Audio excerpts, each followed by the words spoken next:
Olá pessoal, vamos à nossa videoaula de Ética e Cidadania.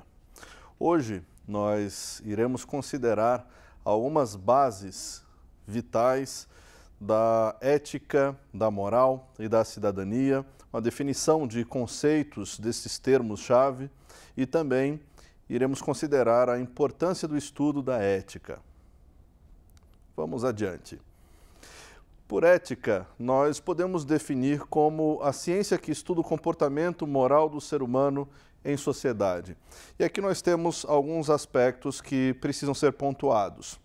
Primeiramente, a ética caracteriza-se como uma ciência, como a produção de um conteúdo, de um conceito humano, uma articulação intelectual, analítica, descritiva e também essa análise descritiva também apresenta alguns aspectos conceituais e respostas, implicações e proposições sobre, basicamente, o comportamento do ser humano, o comportamento moral do ser humano na sociedade. E por comportamento moral, basicamente, tem-se em mente a atribuição de um juízo de valor. Juízo de valor podemos resumir como certo ou errado, ou, como as pessoas às vezes pontuam, ético ou antiético. E este comportamento ele pode se dar na individualidade do sujeito, mas ele basicamente está relacionado à dinâmica da vivência social dos sujeitos, portanto, a sua relação com o outro ou com a sociedade composta por estes outros, aos quais o indivíduo está inserido. Sigamos à frente. Moral pode ser compreendida como uma série de normas aceitas de um modo livre e consciente, as quais organizam a conduta do ser humano na sociedade. E essa distinção é essencial, mas o seu conceito precisa ser pontuado com bastante vagar. Moral diz respeito a uma série de normas que existem dentro de determinada sociedade, regulando o comportamento, as práticas e as ações dos indivíduos. Essas normas, elas possuem todo um progresso histórico de desenvolvimento, de mudanças, alternâncias, modificações, adaptações, enfim. Estas normas, elas caracterizam a própria sociedade e vale lembrar que não existe sociedade sem normas, sem regras que estabelecem o comportamento das pessoas. Nós sabemos muito bem que nós temos modos de comportamento que são apropriados dependendo das circunstâncias e situações que nós estamos. E esses códigos destas normas não precisam necessariamente estar redigidos e escritos como um documento formal puramente estabelecido ou até mesmo registrado em cartório com reconhecimento de firma e tudo mais. Mas nós sabemos que existem regras, mesmo que elas não sejam tão explicitadas formalmente. Existem regras de comportamento, modos de práticas que nós temos. Como, por exemplo, dificilmente alguém confiaria em um amigo ou teria um amigo considerando deste modo se não pudesse confiar nele, se não pudesse contar a ele algumas coisas que ele desejava que fossem apenas compartilhadas com esse indivíduo a título de conselho, de buscar uma opinião, ajuda. Se este dito amigo espalhasse e contasse para todos particularidades de sua vida.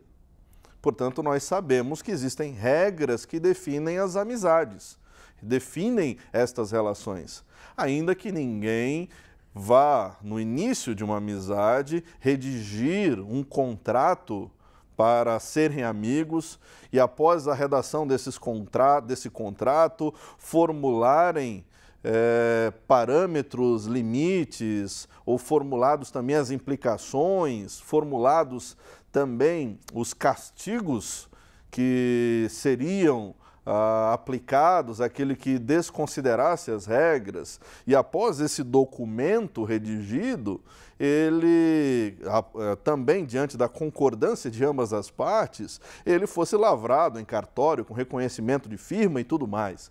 Não, nós sabemos que nenhuma amizade se inicia assim. Podemos pensar também as relações entre namorados. Ninguém inicia um namoro com um contrato formalizado dessa forma. No entanto, nós sabemos que existem regras que regulam as amizades, regras que regulam as relações entre namorados, as regras que regulam as relações entre colegas de trabalho, as regras que regulam as práticas que nós temos no cotidiano. Mesmo que elas não sejam redigidas, elas estão presentes, estão aí e devem ser observadas. E nós, todas as vezes que nós, por alguma razão, conscientes ou não, nós venhamos a desconsiderá-las ou não praticá-las e observá-las adequadamente, nós iremos ver na prática quais são as implicações disso. Iremos sofrer algumas sanções.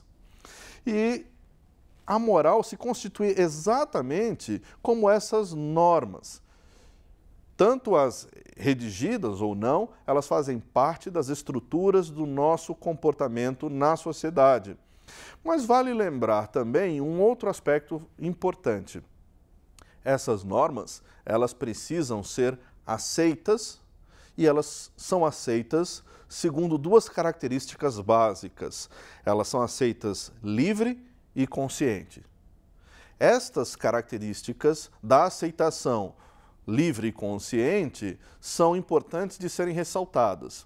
Por vezes, as pessoas reclamam e fazem uma série de pontuações sobre a sociedade, dizendo que a sociedade é opressiva, dominante, que ela não lhes dá liberdade, dizendo que a sociedade impõe de um modo arbitrário e ditatorial os seus conceitos e as suas práticas.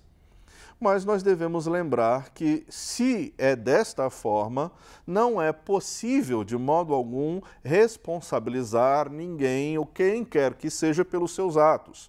Se os seus atos são única e tão somente imposições de uma sociedade ao qual está inserido, ele não é responsável pelos seus atos. Se ele não é responsável pelos seus atos, ele não será um indivíduo moral. Ele não pode ser considerado moralmente. Ele é sempre vítima. Se ele é vítima de uma estrutura em vigor, não é possível atribuição de juízo de valor para suas ações. Ou seja, jamais poderemos dizer que eles estão certos ou errados. Mas nós temos algumas implicações que esta ótica pode trazer consigo. Ela vai, primeiramente, tirar a liberdade do indivíduo, ele seria entendido como unicamente uma marionete nas mãos de uma sociedade. Isso é gravíssimo, porque implicaria no fato de que as pessoas não pensam por si mesmas. Elas são única e tão somente produtos de uma sociedade que as manipula, que determina as suas ações. E ser manipulado e não ter nenhuma capacidade de ação, isto é algo gravíssimo, trazendo implicações terríveis para toda a estrutura humana. A principal delas seria a retirada da verdadeira humanidade do indivíduo. A humanização do indivíduo passa exatamente pela sua capacidade de avaliação crítica da sociedade a qual está inserido e da sua própria vida. Desse modo, se o indivíduo é apenas um produto de uma sociedade sem qualquer responsabilidade, ele não tem mente, ele não tem capacidade crítica de articulação. E isto desumaniza o indivíduo. Não é nada agradável algo desse tipo. Mas na prática nós sabemos que isto não vigora na sua totalidade e não pode vigorar na sua totalidade. Uma outra implicação, quando nós falamos que a sociedade é controladora e manipuladora, estamos falando de nós mesmos, porque nós somos a sociedade. Não estamos falando de algo externo ou fora, a qual nós não fazemos parte. É possível que alguém use esse modo de fala como uma tentativa de se eximir da culpa pelos erros de uma sociedade. Mas não é possível que isso seja concreto e real na sua totalidade. Quando nós falamos que a culpa é da sociedade, na verdade nós estamos nos responsabilizando também, porque nós somos parte de uma sociedade, parte dos resultados, progressos, desenvolvimentos, ou não, ou o oposto disso de uma sociedade. Portanto, nós não podemos falar desta forma, não é adequado falar desta forma, excluindo a responsabilidade do indivíduo. E essas regras, elas são aceitas. Nós não somos obrigados a seguir essas regras que estruturam a sociedade, seja na nossa época presente, seja em limites geográficos, ou seja de um modo bem mais abrangente e essencial do ser humano. Nós aceitamos. Isso significa que essa aceitação se dá de uma maneira livre. Nós temos liberdade. Portanto, essa liberdade que não aponta para uma autonomia do indivíduo, e por autonomia, literalmente, nós entendemos a capacidade de criar as leis que regem a sua existência. Isto seria um ser autônomo, criar as leis que regem a sua existência. Nós não temos liberdade para escolher as implicações das nossas ações, mas nós temos liberdade para escolher quais são as nossas ações que trazem consigo implicações que são próprias.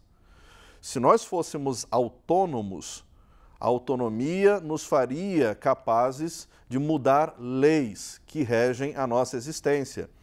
Fica mais fácil de percebermos como nós estamos circunscritos a essas regras, a estas leis, quando nós consideramos o ambiente físico. Quando, por exemplo, quando estamos no 10º andar de um prédio, nós podemos escolher sair deste 10º andar pelas escadas, pelo elevador ou pela sacada. Mas nós sabemos que se eu escolho descer pelas escadas, eu vou pagar o preço do desgaste físico. Se eu escolho descer pelo elevador, terei que esperar. Mas e se eu escolher sair pela sacada? Eu não posso escolher sair do 10º andar de um prédio e não cair. Inevitavelmente, se essa for a minha escolha, irei cair. Lei da gravidade. Não temos como fugir deste elemento. Isso significa que existem leis que regem a nossa existência e nós não temos a possibilidade de modificação dessas leis, mas nós temos sim a liberdade de escolher o primeiro passo, de fazer as primeiras escolhas que trazem naturalmente consigo as implicações das nossas ações. A liberdade, portanto, significa, dentro de uma gama de possibilidades, podermos escolher dentre essas possibilidades. Mas nós não temos autonomia para modificar as leis, mas nós aceitamos essas regras e essas normas. Aplicando as relações que nós temos na sociedade, quando nós falamos, porventura, que a sociedade opressiva, dominante com suas regras controladoras, nós não somos obrigados a permanecer nessas regras sociais, dentro dessa estrutura social, dentro dessa sociedade. Nós podemos escolher sair e ir para uma outra sociedade. Podemos mudar essas relações e não desejar viver no ambiente dessa sociedade. Mas nós não podemos mudar quais são as implicações. Nós iremos carregar algumas implicações que são naturais, como se nós não gostamos de uma sociedade tecnológica e temos N críticas, algumas delas até justificáveis e necessárias de serem feitas, mas se eu não quero viver nessa sociedade, porque ela tem N características que são desagradáveis, escolher sair dela é uma possibilidade.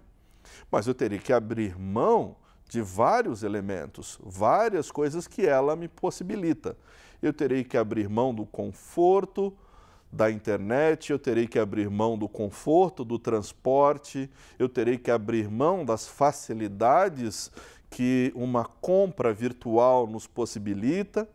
Portanto, devemos tomar cuidado. Quando nós fazemos algumas inserções, quando nós fazemos algumas proposições de nossa fala, nós podemos arcar com consequências que não estamos dispostos a seguir adiante com elas. Desse modo, a moral é caracterizada por uma série de normas que, primeiramente, são aceitas de um modo livre. Nós temos a opção de não aceitá-las, mas se as aceitamos, nós arcamos também com as consequências das nossas decisões e implicações. Isto é a liberdade. Liberdade, de modo algum, significa fazer tudo o que eu quero e bem entendo, sem qualquer limite. Mas liberdade implica em uma gama de possibilidades de decisão que o indivíduo possui, que trazem naturalmente consigo implicações que vêm na sua sequência dentro de um pacote fechado. Um outro elemento dessa aceitação dessas regras e normas é que essa aceitação ela é consciente. Consciência é uma capacidade de articulação e de percepção da mente humana. É algo que faz parte do ser humano. Ou seja, não ter consciência implica naturalmente em uma depreciação do ser humano. O ser humano é consciente de suas ações, ele é consciente de sua fala, ele é consciente do modo como vive, ele sabe das coisas que faz. Portanto, se ele não tem percepção, implicaria naturalmente na falta de consciência. Falta de consciência não é algo que está presente na humanidade, mas em seres inanimados, por exemplo, ou em animais irracionais. Portanto, a consciência é uma faculdade essencial da razão, da racionalidade. Desse modo, se o ser humano é racional, se o ser humano tem percepção, capacidade de entendimento, naturalmente as suas decisões são conscientes. Obviamente, nós vemos com alguma frequência as pessoas falarem que fizeram algo sem saber, sem pensar, sem querer. Formalmente falando, não é possível que alguém faça qualquer coisa sem pensar. É possível que alguém faça algo sem pensar adequadamente, sem considerar detalhes das suas decisões, sem considerar os resultados, sem pensar com calma. Mas não é possível alguém agir sem pensar, entendendo isto como 100% do que a expressão apresenta. Por quê? Porque nós somos conscientes das nossas ações, das nossas decisões, somos livres para escolher nesse aspecto. Portanto, somos responsáveis, porque nós sabemos o que fizemos e também poderíamos ter feito de uma outra forma. E assim podemos entender essas normas que são aceitas de um modo livre e consciente. E estas normas, elas organizam essa conduta do ser humano na sociedade. O seu modo de articulação, de relação, de procedimentos, a maneira como ele reage, a maneira como ele fala, o modo como as suas articulações ocorrem, o modo como ele está presente, está posto no mundo em que vive, nas suas relações familiares, nas suas relações pessoais, de amizades, nas suas relações profissionais, enfim, essas regras estão presentes, estão ali. E essas regras e normas que são aceitas por nós, no exercício da nossa liberdade, na atribuição da nossa consciência, elas regulam o comportamento do indivíduo na sociedade. Assim, o que temos? A ética é uma ciência e tem a moral como seu objeto de estudo.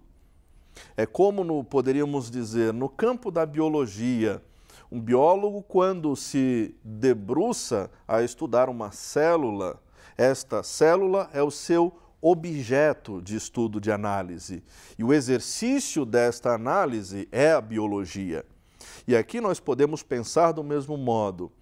A célula, para nós aqui, por assim dizer, seria a moral. Esse é o nosso objeto de análise. E o exercício de análise dessas normas, regras que regulam o comportamento na sociedade é a ética. É uma articulação intelectual, formal, que visa a compreensão dessas normas e regras que estão postas numa sociedade e que são aceitas pelos indivíduos que são livres, que são conscientes das suas ações e que regulam esse comportamento na sociedade. Portanto, o foco da ética é entender as estruturas que moldam o comportamento do indivíduo na sociedade. E aí precisamos pensar um pouco. A sociedade determina ou influencia o comportamento do ser humano?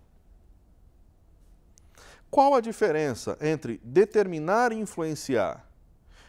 Quais as implicações em advogarmos uma ou outra perspectiva?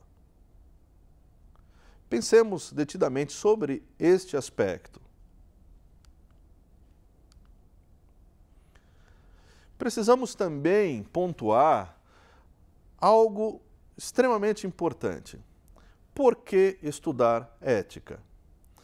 Por que é importante esta pergunta?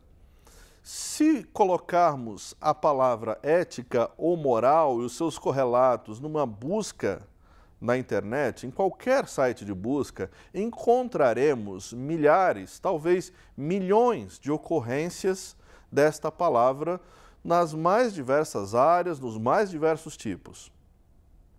Se nós colocarmos esta palavra ética em qualquer livraria virtual, por exemplo, iremos encontrar dezenas e dezenas de títulos publicados recentemente falando unicamente sobre esse assunto. Contudo, parece que é uma propriedade constante da humanidade. Quanto mais se fala sobre algo, menos se discute, se debate sobre a sua importância e sobre a necessidade de sua existência e, às vezes, até sobre o que de fato significa. Por isso, nós precisamos relembrar aqui quais são as funções, qual é o objetivo, qual é o resultado que nós podemos ter quando estudamos sobre ética. Primeiramente, nós temos a necessidade de pensar racionalmente diante de dilemas e conflitos humanos. A ética nos ajuda a pensar exatamente naquela encruzilhada em que nós temos que decidir as coisas, escolher o caminho a seguir, direita ou esquerda, e como nós vamos fazer isto.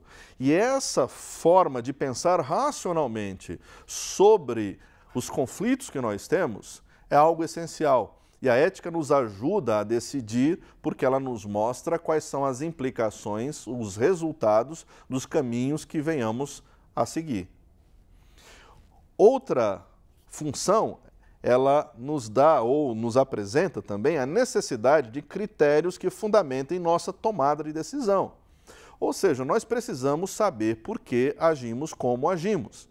Precisamos entender e ter uma formulação, uma resposta que justifique as nossas decisões.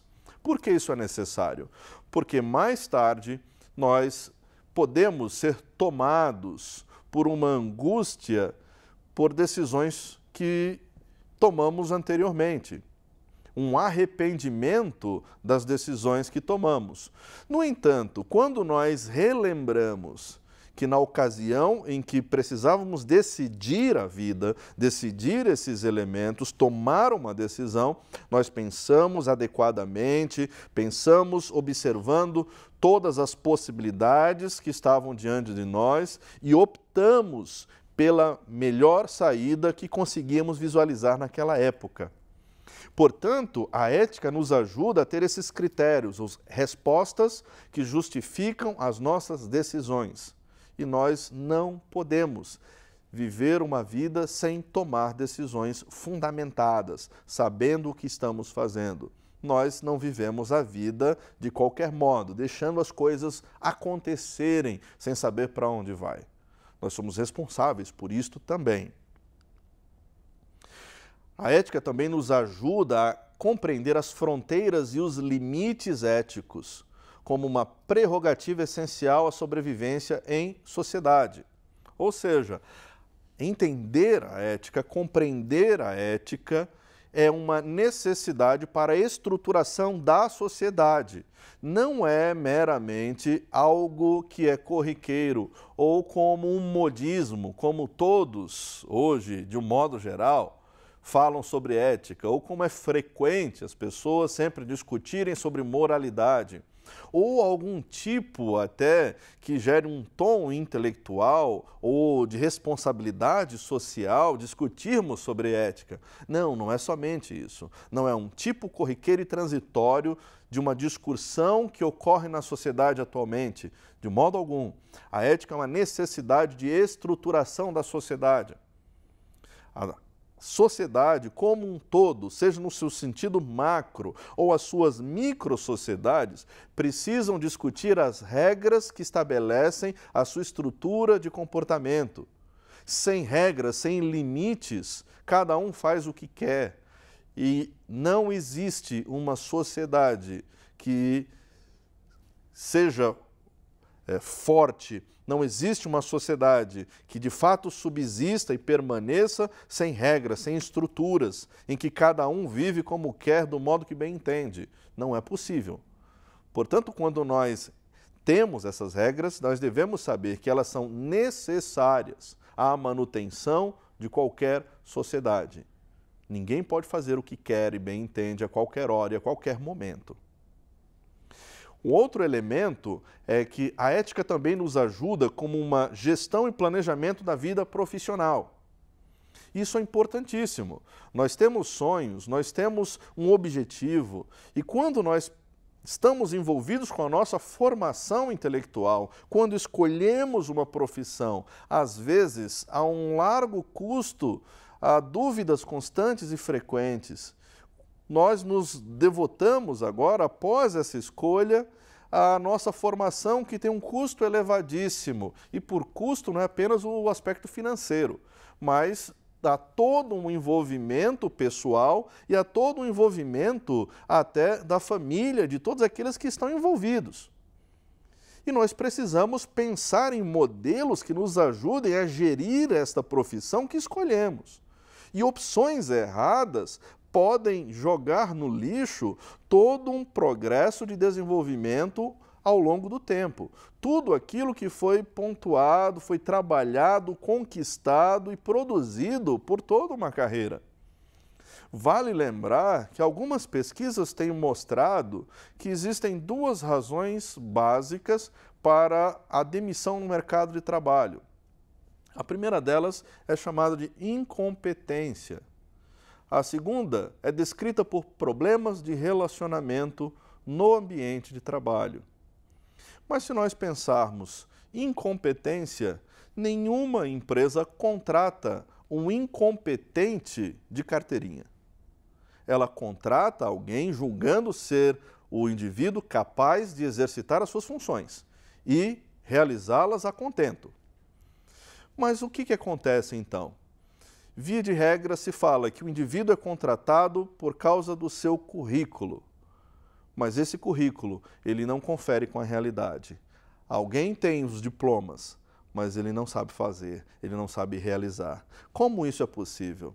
Depende da gestão da sua carreira, que se inicia não após receber o diploma, mas no decorrer de toda a sua formação, dedicando-se, estudando, guardando os conhecimentos, aplicando, buscando oportunidades, buscando estágios, desejando efetivá-lo, construí-lo a contento, sedimentar esses conhecimentos na prática, trabalhar para, de fato, saber aplicar, sair da dimensão puramente teórica e passar à dimensão prática e concreta. E assim, essa é uma das razões. E essa razão é alguém que tem os diplomas, mas não sabe fazer. Ele não soube gerir a sua carreira, a sua profissão. A segunda razão são problemas de relacionamento. Esses problemas são problemas de comportamento que ocorrem dentro das empresas dos mais diversos ramos. As pessoas têm dificuldade de se relacionar umas com as outras. E isso também é uma dimensão da moralidade, dimensão da ética. E isso traz consigo algumas dificuldades enormes de fazer parte de um grupo, de construir socialmente, de produzir algo que foi necessário e é necessário à subsistência daquela sociedade. Sem isto, nós temos graves problemas. Desta forma, assim nós observamos alguns conceitos-chave sobre ética e moral e também estudamos sobre qual é a importância de estudarmos sobre ética. Até a próxima.